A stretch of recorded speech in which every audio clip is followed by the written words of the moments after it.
আগামীকাল থেকে আমরা দেখতে চাই আমাদের এই শিল্পটা সচল। এই শিল্পটা যদি বাইরে চলে যায় বা অন্য কিছু হয়, কিন্তু এই ক্ষেত্রে আমাদের কি হবে? কোনো ধরনের বিশৃঙ্খলা যেন ইন্ডাস্ট্রি এলাকায় সৃষ্টি না হয়। দীর্ঘ একটা আলোচনার পর আমরা একটা সমঝোতায় পড়ছি। এমন এই সমঝোতা স্মারকে আমার ভাই বোন সবাই সিগনেচার করেছে, আমার মালিক পক্ষ সিগনেচার করেছে, আমার শ্রমিক ভাই বোনেরও সবাই সিগনেচার করেছে। এখন এই যে সমঝোতা চুক্তিটা বা স্মারক যেটি বলেন না কেন, এটা আমরা সবাই মেনে চলবো, এটা আমাদের সবাইকে অঙ্গীকার করতে হবে। এবং এই সমঝোতা চুক্তি থেকে আমাদের কিন্তু পিছু হটার কোনো কারণ বা কারণ কিন্তু কোনো কিছু নাই। এটা কেউ কোনো কিছু বাহানা দিয়ে যে না আমি এটা এখন মানবো না, এটা কিন্তু করতে পারবেন না। আর আমি আবার আমার ভাইরা বলছে যে আগামীকাল থেকে আমরা দেখতে চাই আমাদের এই শিল্পটা সচল। অনেক কিন্তু বিভিন্ন জায়গা থেকে বিভিন্ন ধরনের উস্কানির মাধ্যমে এই শিল্পটাকে নষ্ট করার কিন্তু চেষ্টা করা হয়। এটা শুধু দেশে না, বাহিরের থেকে।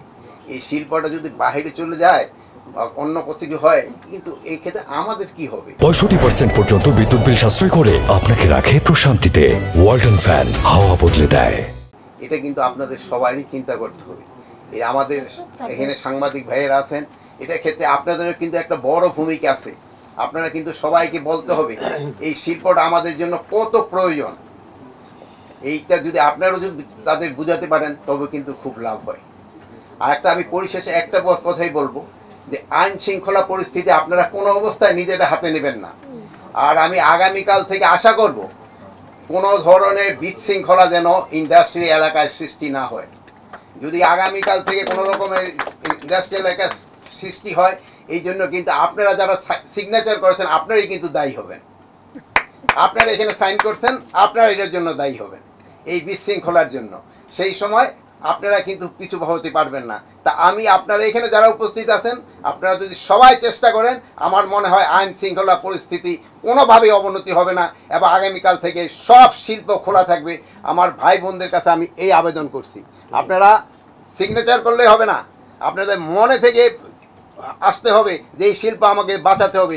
এই শিল্পই কিন্তু আমাদের সব কিছু দিয়ে যাচ্ছে, শুধু আপনাদের না, দেশবাসীকেও দিয়ে যাচ্ছে। এটাও আমাদের মনে করবেন।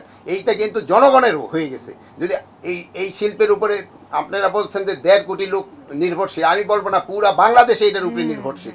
এই জন্য আপনাদের খেয়াল রাখতে হবে। আমি আপনাদের কাছে আবার অনুরোধ করব, শিল্পটা যেন আগামীকাল ভালোভাবে চালু হয়, এই জন্য আপনারা সবাই চেষ্টা করবেন। আপনারা চেষ্টা করতেছেন এবং চেষ্টা জারি রাখবেন।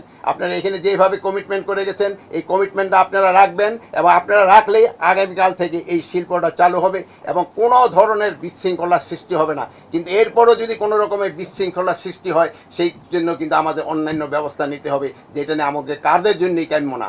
আমি চাচ্ছি ভালোভাবে শৃঙ্খলভাবে কাজ হোক এবং কোনো রকমের বিশৃঙ্খল না হোক।